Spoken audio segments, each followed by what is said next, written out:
மக்களே வணக்கங்க. கரெக்டாக ட்ரெயின் வந்துங்க 11:50 வந்துருச்சுங்க. 50 நிமிஷம் முன்னாடியே ஜங்ஷன் வந்துருச்சு. கொச்சிவேலி எக்ஸ்பிரஸ்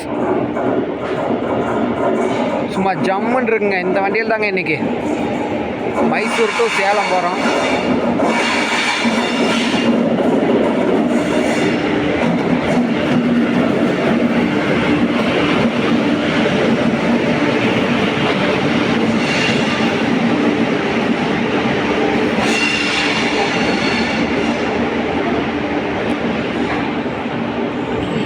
செம்மையாக இருக்குங்க. வாங்க நம்ம கடைசிக்கு போகலாம். கொச்சுவேலி முன்னாடி ஒரே ஒரு ஜென்ரல் தாங்க. கடைசியில் தான் 2 ஜென்ரலு. முன்னாடி யாரும் போகாதீங்க, லாஸ்ட்டுக்கு வந்துடுங்க. சூப்பராக இருக்குங்க வண்டி. கூட்டம்